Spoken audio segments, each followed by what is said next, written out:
오늘 함께 하는 본 말씀은 이제 예레미야서가 시작됩니다. 예레미야 1장 1절에서 3절까지 말씀 함께 보도록 하겠습니다. 베냐민 땅 아나돗의 제사장들 중 hil기야의 아들 예레미야의 말이라. 아몬의 아들 유다 왕 요시야가 다스린 지 13년에 여호와의 말씀이 예레미야에게 임하였고, 요시야의 아들 유다의 왕 여호야김 시대부터 요시야의 아들 유다의 왕 시드기야의 11년 말까지 곧 5월에 예루살렘이 사로잡혀 가기까지 임하니라. 아멘. 네, 이제 오늘 본문은 예레미야의 도입에 해당하는 부분입니다. 본서 전체의 이제 표제문이자 그 예레미야 저자의 그 활동 연대를 표기하고 있습니다. 여러분, 예레미야가 누구입니까? 네, 예레미야가 베냐민 아나돗의 땅의 제사장들 중 hil기야의 아들 예레미야라고 소개하고 있습니다. 이는 예레미야 역시도 본래 제사장이었다는 말입니다. 당시 제사장은 이제 세습직이었기 때문에 예레미야 역시 제사장이었을 것으로 추정됩니다. 예레미야는 유다 제16대 왕 요시야, 그러니까 제13년 BC 627년부터 그때 소명을 받아 이제 예루살렘이 함락되어 유다가 완전히 멸망할 때인 유다 왕 시드기야 제11년 BC 586년까지 약 40년간 이제 선지자 활동을 하였습니다. 그리고 예레미야는 이제 예루살렘이 함락된 후에도 죽거나 포로로 끌려가지 않았고, 이제 생존하여서 예루살렘 멸망 직후에 이제 애굽으로 피신한 무리에 이르러 이에 이제 애굽으로 끌려갔다가 그곳에서 살다가 생을 마감한 것으로 추정하고 있습니다. 그러니까 오늘 본문에서는 이제 하나님께서 예레미야를 어떻게 또 사용하시고 부르셨는지 알 수 있습니다.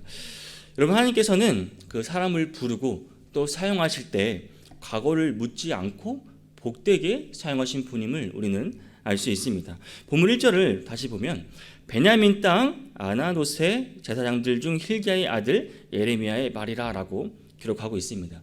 여기서 이제 아나돗이랑 현재 이제 예루살렘 북동쪽 이제 4.5km쯤 위치한 아나타로 알려진 곳으로, 이것을 이제 역사적으로 거슬러 올라가 보고 그 배경을 보면 제사장 아비아달의 고향이기도 합니다. 열왕기상 2장 26절을 보면 확인할 수 있습니다. 왕이 제사장 아비아달에게 이르되 내 고향 아나돗으로 가라라고 기록하고 있습니다. 근데 성경을 보면 아비아달이 누구입니까? 아비아달은 그런 반역했던 아도니아를 추종했던 사람입니다. 그러니까 솔로몬의 반대해서 이제 추정했던 아도니아를 추정했던 사람입니다. 솔로몬의 그 미움을 받아서 당시 제사장직을 박탈당하고 이제 지금 이제 분명히 나오는 아나돗으로 추방당했던 인물입니다. 특별히 당시 제사장들은 대부분 거주지를 바꿀 수가 없죠. 제사장직을 임무를 수행하게 되기 때문에 거주지를 바꾸지 않았다는 사실을 감안하면 예레미야 역시 바로 이 아비아달의 후손일 것으로 추정되고 있습니다. 그렇다면 예레미야는 결국 실패한 제사장의 후손이라고 말할 수 있는 것입니다. 이러한 점을 생각한다면 예레미야는 이제 예루살렘부터 가까운 곳에 살면서 또 그곳에서 벌어지고 있던 온갖 타락한 모습을 보았을 것입니다. 그런데 그저 속으로 탄식만 할 뿐 그것을 책망한 위치에 본인이 있지 못했음을 알 수 있습니다. 아나돗과 그의 집안은 이제 솔로몬의 후손이 주축이 되어 된 그 지배층과 아무래도 미움과 멸시를 받을 수밖에 없었을 것입니다. 그러나 여러분, 유다 말기의 역사를 한번 살펴보면 과연 그 당시 이스라엘 백성들이 아나돗의 실패한 제사장들의 자손을 멸시하고 그들을 판단할 만한 자들이었습니까? 사실 그들은 그런 자격을 되지 못했습니다. 그들 모두는 하나님의 언약을 버리고 또 우상을 쫓는 행위를 일삼았습니다. 이방 족속보다 더한 부패와 타락의 길을 걸었습니다. 이 하나님께서 비록 아나돗에 거하는 실패한 그 제사장의 후손이었던 예레미야를 불러 오히려 반대로 그가 또 책망과 심판을 선포할 종으로 삼으셨던 것입니다. 그리하여 과거에는 솔로몬이 아비달의 제사장 직분을 박탈하고 성전을 세웠지만 그 후 그 후손들이 오히려 성전을 강도의 굴로 만들어버리고 타락하자 이제는 반대로 거꾸로 아비아달의 후손 가운데 세움을 받은 그 선지자 예레미야를 왕국과 성전까지 모두 무너지라는 그 선포를 들어야 했습니다. 참으로 극적인 이제 역사의 반전이라고 할 수 있는 것입니다. 이러한 사실은 여러분, 하나님 앞에서 누구도 교만할 수 없음을 우리에게 보여주고 있습니다. 그가 뭐 누구이건 그의 과거가 어떠하건 하나님께서는 당신께 헌신된 자를 하나님께서 부르십니다. 그를 통해 하나님의 뜻을 이루심을 우리는 알 수 있습니다. 또 성경 곳곳에서는 이와 같은 사실을 우리는 또 확인할 수 있습니다. 하나님께서는 한때 혈기로 뭐 사람을 때려 죽이고 광야를 피신했던 그 실패한 혁명가 모세를 80 노인이 되었을 때 늦게 부르셨습니다. 그 역시 뭐 처음 주저하기는 했지만 결국 그는 동족 구원을 위해 헌신하여 또 출애굽의 역사를 일으키는 큰 역할을 하였습니다. 또 룻기에 소개되는 그 모압 여인, 이방 여인이죠. 룻이 오히려 헌신된 삶을 다짐하고 그러한 삶을 살자 이방 여인이 어떻게 했습니까? 메시아의 조상이 되었습니다. 또 베드로와 같이 주님을 부인하고 낙심해 있던 자들을 또 다시 예수님께서는 사도로 불러주셨고, 사마리아 여인처럼 죄 많은 과거를 지난 여인조차 메시아를 전하는 귀한 도구로 사용하셨습니다. 생각하면 참으로 우리 하나님은 누구에게도 그 소망과 자비를 거두지 않으시는 분이라는 사실을 우리는 알 수 있습니다. 항상 누구든지 그 길을 열어두시고 그 가능성을 열어두고 계신 분이십니다. 그리고 오히려 또 그러한 자들일수록 하나님께서는 그들을 택하여 주시고 부족하고 연약한 자를 오히려 들어 쓰시는 분이라는 것을 우리는 알 수 있습니다. 그러므로 사랑하는 성도 여러분, 오늘 우리는 과거의 뭐 실수나 잘못으로 인해서 더 이상 소망이 없다고 뭐 좌절하거나 낙심하지 마시기 바랍니다. 현재 뭐 나의 상태가 초라해 보인다고 해서 낙심하거나 주저할 필요가 없다는 말입니다. 그리고 하나님께서는 오히려 그러한 자들에게 더 큰 자비와 긍휼을 베푸신다는 사실을 여러분 기억하시기를 바랍니다.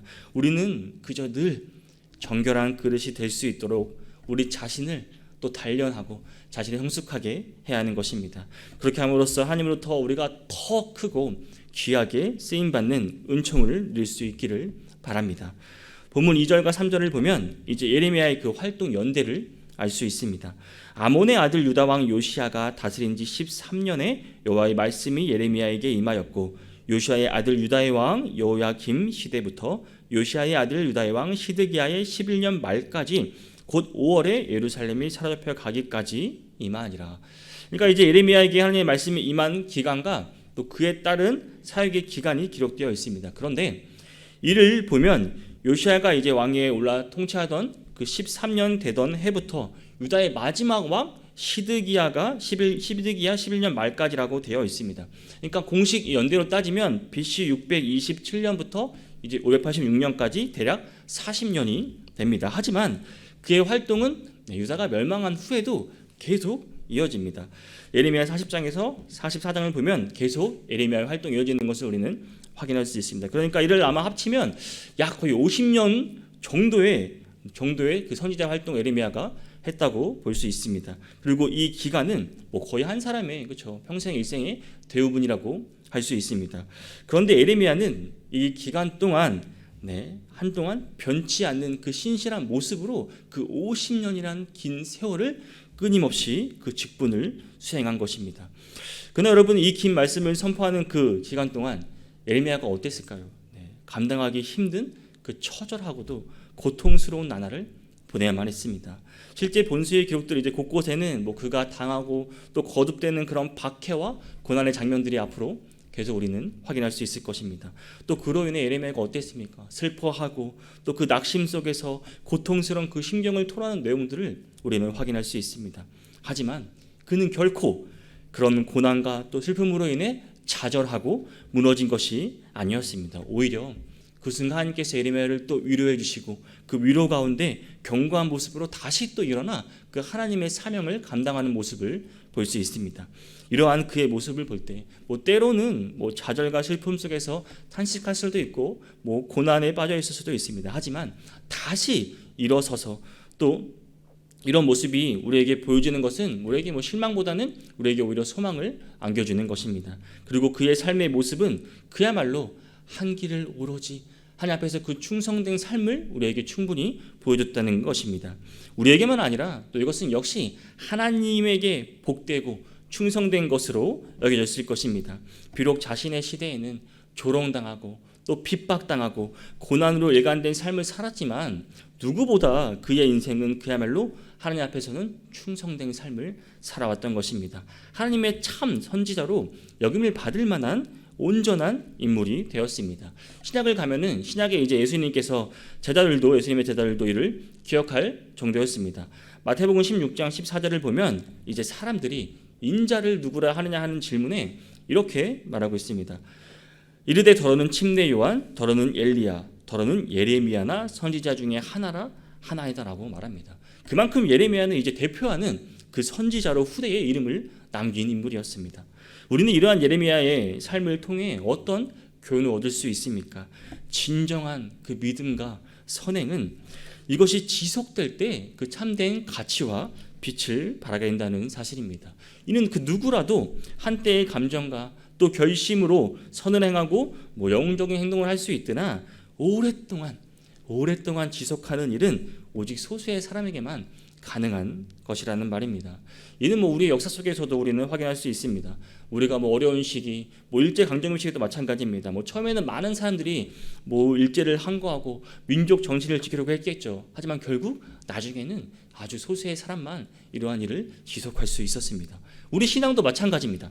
즉 누구라도 하나님의 은혜와 축복을 받으면 평생 믿음을 지키고 내가 하나님 앞에 헌신하겠다 하는 믿음이 우리에게 따를 것입니다. 하지만 이내 어려움이 생기고 고난과 시련이 닥치면 우리의 믿음은 어떻게 됩니까? 의심으로 바뀝니다. 그리고 우리의 감사는 원망과 불평으로 바뀌는 것이 우리의 현실입니다. 성경에도 잘 드러납니다. 일찍이 출애굽한 이스라엘 백성들이 어땠습니까? 하나님께서 애굽의 군대를 물리치시고 말도 안 되는 기적을 보여주시며 안전하게 또 홍해를 건너게 해주셨습니다. 그 처음에 그분들은 그 이스라엘 백성은 정말 감격과 찬양으로 하나님 앞에 드렸지만 광야에 들어간 지 얼마 되지도 않았습니다. 당장 물이 떨어지자 원망과 탄식을 말을 하였습니다. 또 광야 생활 가운데 크고 작은 어려움이 닥칠 때 자신들의 앞을 대적들이 가로막을 때 이들은 수시로 불평과 원망을 대했습니다. 이웃애들도 마찬가지입니다. 이 가나안 땅에 들어와 고난이 오면 또 그 고난 때문에 반대로 풍요하면 또 배가 불러 하나님을 잊어버리고 말았습니다. 하나님 앞에 신실하지 못한 모습을 보였습니다. 거짓되고 패역한 자들로 낙인되고 그에 따른 징계를 받고 말았습니다. 그러면 사랑하는 성도 여러분, 우리는 과거의 실패와 실수 때문에 좌절해서도 안 되겠지만 한때 믿음에 선을 행하였다고 그걸로 만족해서도 안 됩니다. 아울러 신앙생활에 우리 위기와 어려움이 닥쳐온다 할지라도 원망하고 불평하는 그런 어리석은 일을 행하지 마시기 바랍니다. 도리어 우리가 신앙을 연단하고 오래 지속적으로 주님 앞에 우리가 충성을 보일 때, 그렇게 할 때 우리의 인생 가운데 닥치는 또 무수한 고난 중에서도 우리의 믿음을 지킬 수 있을 것입니다. 예레미야처럼 여러분 이 평생 자신의 오신 평생을 변함없는 모습으로 믿음을 지키고 하나님만 쫓는 일을 살아갈 수 있기를 소망합니다. 그리하여 온전한 믿음을 지킨 자들에게 베푸시는 그 하나님의 칭찬과 축복을 넘치도록 받는 삶을 살아갈 수 있기를 진심으로 바랍니다. 또 2절과 3절을 다시 보면 이 하나님의 말씀이 요시야 시대부터 이제 시드기야 11년 말까지 예레미야에게 임했다고 기록하고 있습니다. 그런데 성경을 보면 이 기간에 통치한 왕들 가운데 요시야를 제외하고는 모두 되게 악한 왕이었습니다. 불경하기 짝이 없는 자들 뿐이었습니다. 그리고 이 가운데 특히 여호야김은 예레미야가 전한 하나님의 말씀이 낭독이 끝나기가 무섭게 칼로 잘라 그것을 불태울 정도로 패역한 모습을 보였습니다. 예레미야 36장 20절에서 23절을 제가 한번 읽어보겠습니다. 그들이 두루마기를 서기관 엘리사마의 방에 두고 뜰에 들어가 왕께 나아가서 이 모든 말을 왕의 귀에 아뢰니 왕이 여우디를 보내어 두루마리를 가져오게 하며 여우디가 서기관 엘리사마의 방에서 가져다가 왕과 왕의 곁에 선 모든 고관의 귀에 낭독하니 그때는 9째 날이라. 왕이 겨울 궁전에 앉았고 그 앞에는 불 피우는 화로가 있더라. 여우디가 서너 쪽을 낭독하며 왕이 칼로 그것을 연하여 베어 화롯불에 던져서 두루마리를 모두 태웠더라. 참, 그런데도 하나님께서는 끝없이 당신의 백성들에게 예레미야를 통해 계속 또 말씀을 선포하게 하셨습니다. 이는 자기 백성을 향한 하나님의 끝없는 사랑과 그 자비를 볼 수 있습니다.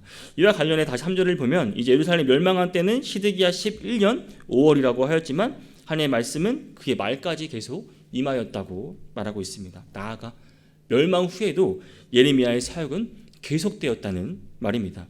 이러한 사실은 우리에게 무엇을 말해주고 있습니까? 여러분, 하나님께서는 유다가 멸망하기까지도 말씀하시며 그 이후에도 그 예레미야라는 선지자를 통해 계속 말씀하신 사실은 그 유다를 향한 하나님의 관심이 한결같고 끝이 없으며 또 신실하신 하나님이라는 것을 우리에게 보여주고 있습니다.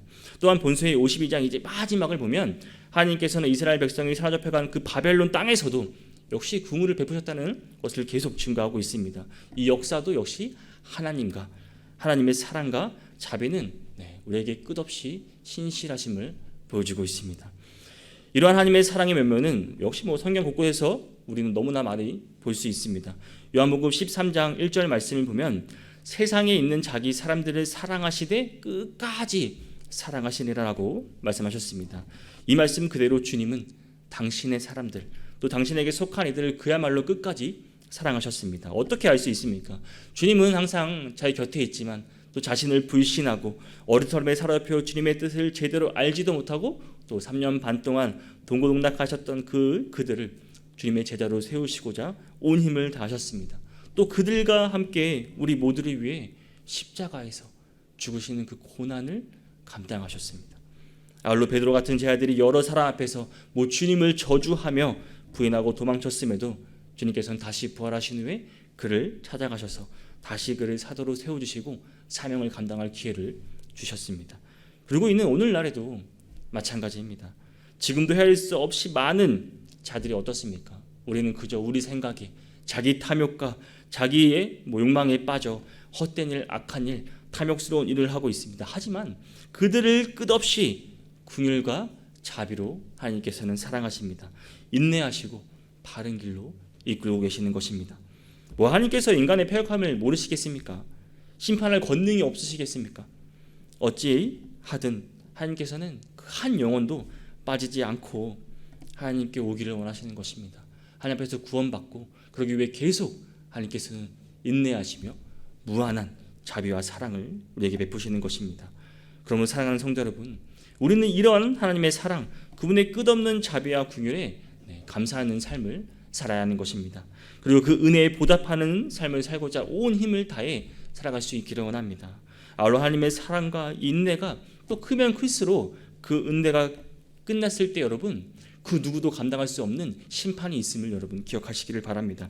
그 무엇으로도 돌이킬 수 없는 진노와 심판이 임하게 된다는 사실입니다. 그리하여 혹시 여러분 중에 하나님을 잊고 떠나서 있는 분이 있다면 하나님께서는 한없는 자비와 사랑으로 기다리시는 지금 이 은혜의 시대에 하나님께 돌아오시기를 바랍니다.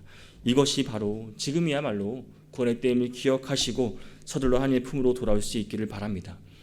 사랑하는 성도 여러분, 하나님께서는 시대마다 필요한 사람을 부르십니다. 그리고 그에게 사명을 주심으로 하나님의 뜻을 이루어 가십니다. 오늘 말씀에 소개된 예레미야는 바로 이러한 하나님의 역사를 또 역사의 주역으로 부름받은 사람이었습니다.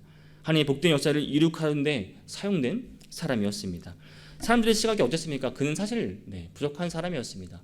모세도 그랬던 것처럼 예레미야 역시 본인이 부족하다고 또 나약한 사람이었습니다. 아무로 족고도 가유치 못한 사람처럼 보였습니다. 그러나 그는 그 일을 감당하기에 충분한 조건을 갖추고 있었습니다. 무엇입니까? 그것은 하나님께서 그를 부르셨고 하나님께서 그와 함께 하셨다는 사실입니다.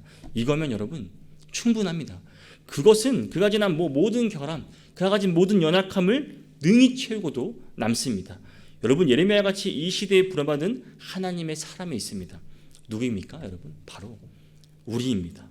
여러분들 자신입니다. 하나님은 우리를 죽음의 자리에서 생명의 자리로 옮기시고자 우리를 구원하셨습니다. 우리를 불러주신 것입니다. 이 시대에 하나님의 뜻을 이루시고자 우리를 그 사명의 자리로 불러주신 것입니다. 이처럼 우리 또한 여러분 예레미야처럼 하나님의 부르심을 받은 사람입니다. 예레미야가 그랬듯이 우리에게 하나님이 함께 하신다면 우리가 어디로 가든 우리가 무엇을 감당하든 하나님이 우리의 필요와 능력을 공급해 준다는 사실을 여러분 믿으시기를 바랍니다. 오늘 하루 여러분 우리가 살아갈 때 우리가 서 있는 이 자리에서 하나님과 동행하며 하나님의 능력을 구하시기를 바랍니다. 하나님의 능력이 우리와 함께함을 느낄 수 있는 하루가 되기를 소망합니다. 하나님의 뜻이 우리를 통해 이루어지는 하루가 되시는 모든 성도님이 되시기를 주님의 이름으로 축복합니다.